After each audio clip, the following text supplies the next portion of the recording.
सफलता हासिल करने का एक मूलभूत नियम है। हम इसे अपने दिमाग में बिठा ले और इसे हमेशा याद रखें। यह नियम है, सफलता दूसरे लोगों के सहयोग पर निर्भर करती है। आपके और आपके लक्ष्य के बीच एकमात्र बाधा दूसरों का सहयोग है। इसे इस तरीके से देखें, किसी अफसर को अपने आदेशों के पालन के लिए कर्मचारियों पर निर्भर होना पड़ता है। अगर वे उसके आदेश नहीं मानेंगे तो कंपनी का प्रेसिडेंट उस अफसर को नौकरी से निकाल देगा, जबकि कर्मचारियों का कुछ नहीं बिगड़ेगा। सेल्समैन को अपना सामान बेचने के लिए ग्राहकों पर निर्भर होना पड़ता है। अगर ग्राहक उसका सामान न खरीदे तो सेल्समैन असफल हो जाएगा। इसी तरह कॉलेज का डीन भी अपने शैक्षणिक कार्यक्रम में सहयोग के लिए अपने प्रोफेसरों पर निर्भर होता है। एक राजनेता अपने चुनाव के लिए मतदाताओं पर निर्भर होता है। एक लेखक अपनी किताबों की बिक्री के लिए पाठकों पर निर्भर होता है। कोई चेन स्टोर मालिक सिर्फ इसलिए चेन स्टोर मालिक बना क्योंकि कर्मचारियों ने उसे लीडर माना और ग्राहकों ने उसकी व्यावसायिक योजना को पसंद किया। इतिहास में ऐसे भी समय रहे हैं जब किसी आदमी ने केवल अपनी ताकत के दम पर सत्ता हासिल की है। उस दौर में या तो आदमी लीडर के साथ सहयोग करता था या फिर उसका सिर धड़ से अलग कर दिया जाता था।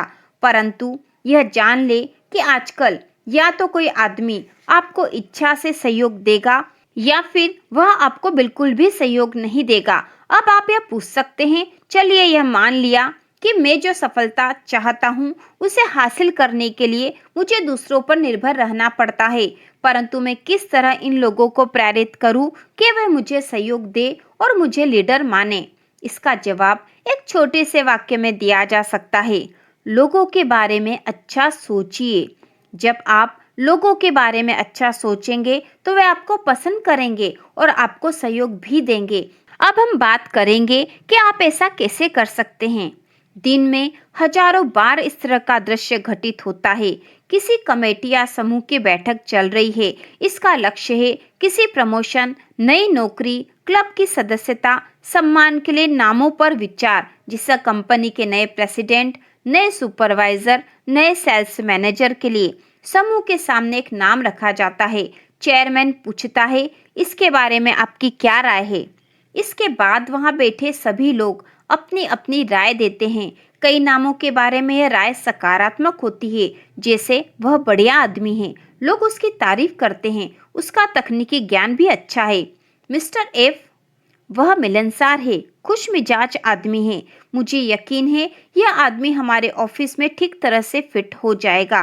कई नामों पर विचार करते समय हम नकारात्मक वक्तव्य सुन सकते हैं, जैसे मुझे लगता है कि हमें इस आदमी के बारे में अच्छी तरह खोजबीन करनी चाहिए, उसके लोगों से पटरी नहीं बैठ पाती, और मैं जानता हूं कि उसका शैक्षणिक और तकनीकी ज्ञान अच्छा है, मुझे उसकी योग्यता पर कोई संदेह नहीं है, परंतु फिर भी मुझे इस बात की चिंता होती है कि वह हमारी कंपनी में किस तरह फिट होगा। लोग बाग न तो उसे पसंद करते हैं, न ही उसकी इज्जत करते हैं। यह एक बहुत ही महत्वपूर्ण सिद्धांत है। 10 में से 9 बार पसंद किए जाने की बात सबसे पहले कही जाती है और ज्यादातर मामलों में पसंद किए जाने के तत्व को तकनीकी योग्यता से ज्यादा महत्व दिया जाता है। इस बात को ठीक से समझ ले, किसी आदमी को ऊपर की तरफ खींचा नहीं जाता है, इसके बजाय उसे बस सहारा दिया जाता है। आज के दौर में किसी के पास इतनी फुर्सत या इतना धीरज नहीं है कि वह किसी दूसरे को नौकरी की सीढ़ी पर ऊपर खींचे। किसी व्यक्ति को इसलिए चुना जाता है क्योंकि वह बाकी सभी लोगों से ऊंचा नजर आता है। हमें ऊपर की सीढ़ी पर चढ़ने के लिए सहारा तब दिया जाता है जब लोगों को यह लगता है कि वे हमें पसंद करते हैं। आप जब भी एक दोस्त बनाते हैं, वह आपको 1 इंच ऊपर पहुंचा देता है, और चूंकि आप पसंद किए जाते हैं, इसलिए ऊपर उठाते समय सामने वाले को वजन भी नहीं लगता। सफल लोगों के पास लोकप्रिय बनने की योजना होती है। क्या आपके पास है? जो लोग चोटी पर पहुंचते हैं वे इस बारे में ज्यादा नहीं बताते कि लोगों के बारे में अच्छा सोचने की उनकी तकनीकें क्या है, परंतु आपको यह जानकर हैरानी होगी कि बहुत से महान लोगों के पास लोगों को प्रभावित करने की एक स्पष्ट, निर्धारित, यहाँ तक कि लिखित योजना भी होती है। राष्ट्रपति जॉनसन का उदाहरण देख सकते हैं। प्रेसिडेंट बनने के बहुत पहले जॉनसन ने सफलता का अपना 10 सूत्री कार्यक्रम तैयार किया था। इतिहास गवाह है कि वे इन सूत्रों को अपने जीवन में उतारते थे और वे सूत्र हैं। पहला, नाम याद रखने की आदत डालें। अगर आप ऐसा नहीं करते तो सामने वाले को यह लग सकता है कि आपकी उनमें रुचि नहीं है।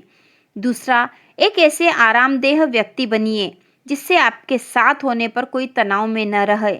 मजाकिया, अनुभवी टाइप के आदमी बनिए। तीसरा, अपने दिमाग को ठंडा रखने की आदत डालिए ताकि कठिन परिस्थिति आपको उत्तेजित या परेशान न करे। चौथा, बड़बोले मत बनिए। सामने वाले को एहसास न होने दे कि आप खुद को सर्वज्ञानी समझते हैं। पांचवा, दिलचस्प बनने की आदत डालिए ताकि लोग आपके आसपास रहना चाहें। छठा, अपने व्यक्तित्व से चुभने वाले तत्वों को बाहर निकाल फेंकिए। सातवां, सच्ची धार्मिक भावना से हर गलतफहमी दूर करने की पूरी कोशिश करें। अपनी शिकायतों को नाली में बहा दें। आठवां, लोगों को पसंद करने का अभ्यास करें और कुछ समय बाद आप सचमुच उन्हें पसंद करने लगेंगे। नौवां, किसी भी उपलब्धियों या सफलता पर बधाई देने का कोई मौका मत गवाइए। न ही दुख या निराशा में संवेदना जताने का अवसर खोइए। 10वां, लोगों को आध्यात्मिक शक्ति दीजिए और वे आपको पसंद करने लगेंगे। इस प्रकार इन उपायों का प्रयोग करके न केवल आप सफलता की सीढ़ियों पर चढ़ सकते हैं बल्कि लोगों द्वारा पसंद भी किए जाएंगे।